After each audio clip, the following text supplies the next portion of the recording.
जाते हैं गया श्राद्ध करने से।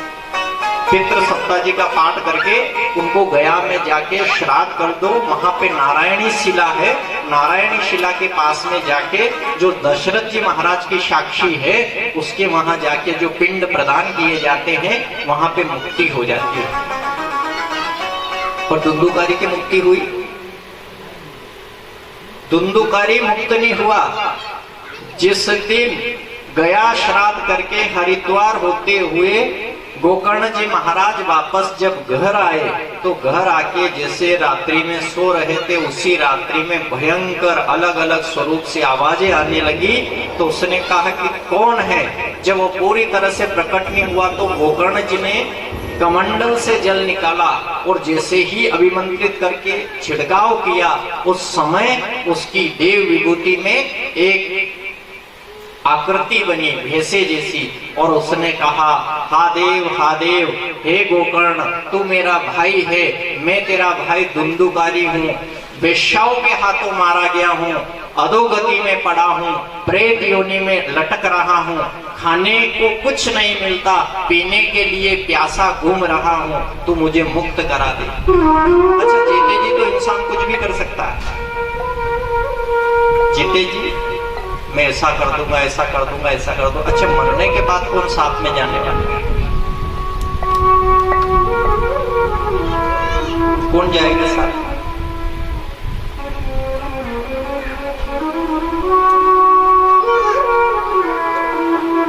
जब संग चले ना कोड़ी रे, फिर काहे की माता फोड़ी।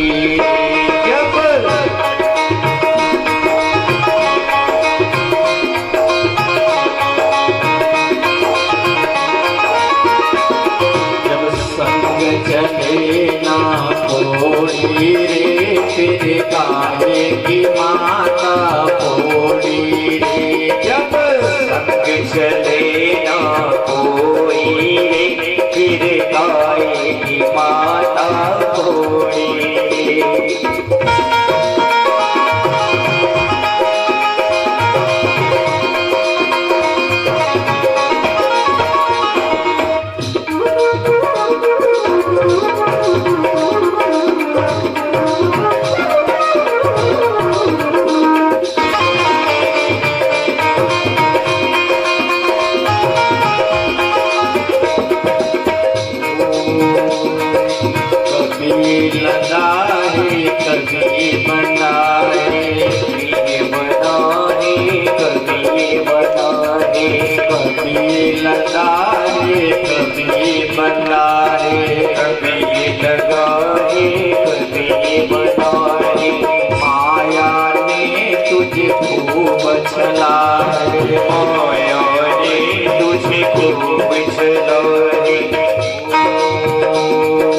मत कर होड़ा होड़ी रे, फिर काहे की माता फोड़ी रे। मत कर होड़ा होड़ी रे, फिर काहे की माता फोड़ी रे। संग मिले ना तुझो रे, फिर काहे की माता फोड़ी रे।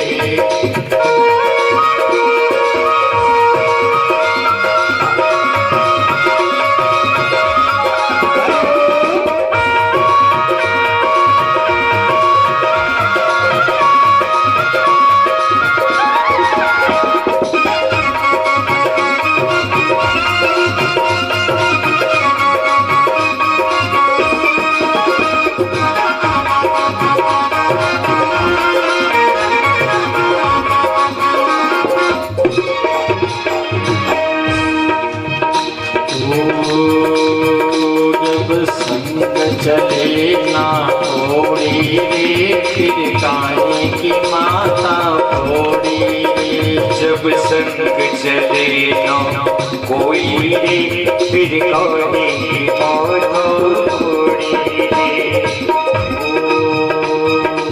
माया के लिए पाप कमाया, के बहुत कमाया, माया काट लिए तूने पाप कमाया, मोयो के लिए तूने पाप कमाया। घर परिवार को खूब चलाया, घर परिवार को खूब चलाया, घर परिवार को खूब चलाया, घर परिवार को खूब चलाया।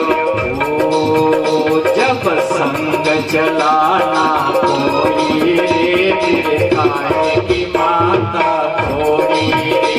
जब थोड़ी रे, फिर खाए की माता थोड़ी। जब संग चलाना कोई रे, फिर खाए की माता थोड़ी रे।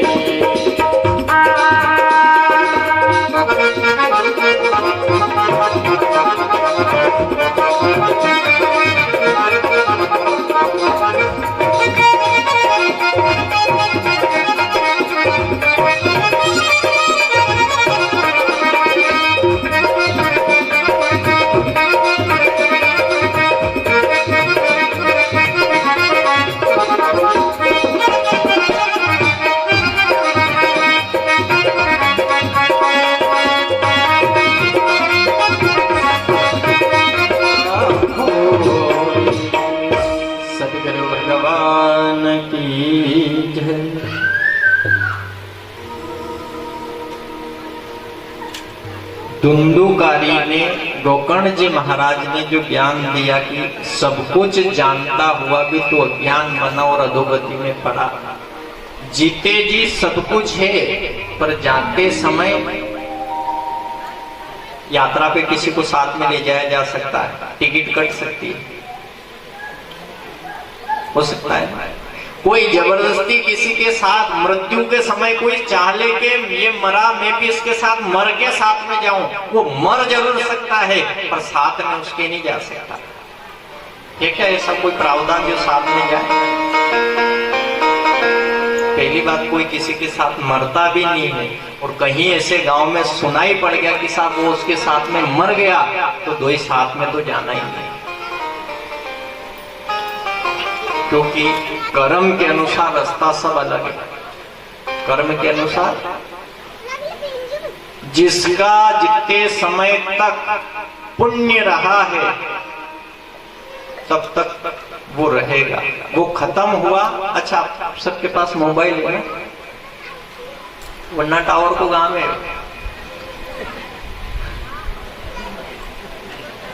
सिग्नल है कि नो सिग्नल? सिग्नल के बोले सबसे जानो पड़े ऊपरा, क्या जानो पड़े? ऊपर ही सिग्नल मरो हो रहा है, नीचे कहीं नहीं है। जो भी ऊपर जाएगा उनका टावर आ जाएगा, फिर बात जो भी करना है हो जाएगा। तो ये संसार है, यहाँ भी कोई का टावर नहीं मिल रहा है, तो मोबाइल का बोले मिल रहा है, वो खंबा खड़ा कर रखा है इसलिए मिल रहा है, बाकी तो सब होना सब ऊपर ही है, यहाँ कुछ भी नहीं है। मिलेगा तो जितना, अच्छा मोबाइल में जितना बैलेंस होता है उतनी बात होती है, बैलेंस खत्म हुआ ना फिर नेट चलेगा? फेसबुक व्हाट्सएप सब बंद हो जाते हैं, हो जाते हैं। बैलेंस जीवन का भी जितना जब तक है तब तक सब कुछ है। मोबाइल का ठिकरा किसी काम का नहीं रहता बैलेंस खत्म होने पर। ये शरीर में अपनों ने अवगुण ज्यादा पैदा कर लिए तो अपने शरीर में जो पुण्य रूप का बैलेंस है वो बैलेंस खत्म हो जाएगा, फिर जीवन भी नरक हो जाएगा। लोग कहते कि सब नरक कहाँ मिलेगा, कहाँ मिलेगा? गांव गांव में नरक है। कहाँ नरक मिलेगा? नरक यही है, और कहीं आप मत सोचना नरक कहीं और अलग से मिलेगा, व्यवस्था होगी। जो एक चारपाई पे पड़ा है 5 साल हो गए, उठने की क्षमता नहीं मिल रही ना, समझ लेना कि ये नरक से आया था, वो नरक में ही जाएगा।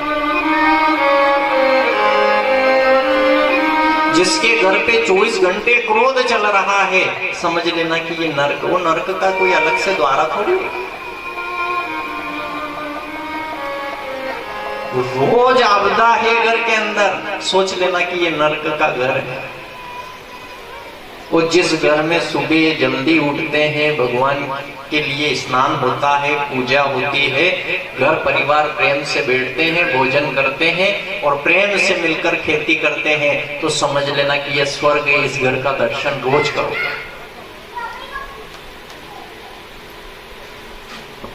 उस घर के रोज दर्शन करोगे तो अपने अंदर भी स्वर्ग की आहुति आ जाएगी। और तीसरी बात आई है वैकुंठ की। एक नरक है, एक स्वर्ग है और तीसरा वैकुंठ है।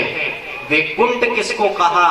जो आप 2 मिनट के लिए भी आज यहाँ इस प्रांगण में बैठे और कथा में 2 मिनट के लिए आप घर को भूल जाओ, परिवार को भूल जाओ और केवल भगवान की ही याद रह जाए और आनंद ही आनंद आए केवल, वो समझ लेना कि बस मैं वैकुंठ में ही बैठा हूं। इसको वैकुंठ कहते हैं। और बाकी कहीं से ऐसी व्यवस्था नहीं हो रही कि स्वर्ग मिलेगा कि नर्क। ये घर घर में नर्क हो रहा है। ये नर्क क्या काम है क्या? अच्छा, सब नगरी का एक अपना अलग अलग वो रहता है। आपकी नगरी का, आप सभी इस नगरी में विराजमान रहते हो, तो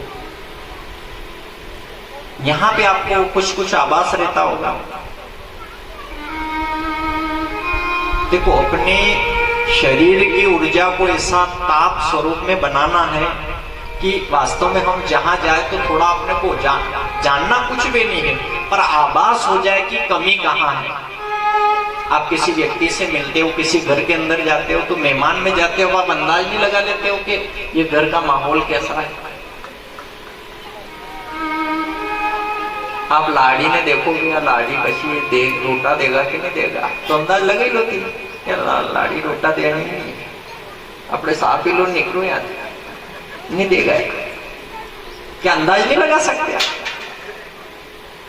अपनी साधना की, अपनी भक्ति की, अपनी क्रिया की ऐसी साधना वृत्ति बिठाना कि जिससे अपने को घर का, नगरी का माहौल पता चल जाए कि इसमें कहाँ समस्या है, कहाँ कुछ ऐसी बाधा है जिससे कि ये समस्या उत्पन्न हो रही है।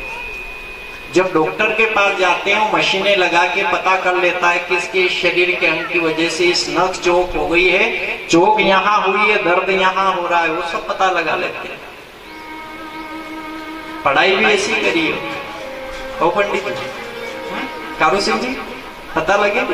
आप भैंस चराते, बकरी चराते, उसका पता नहीं लगा लगते आप?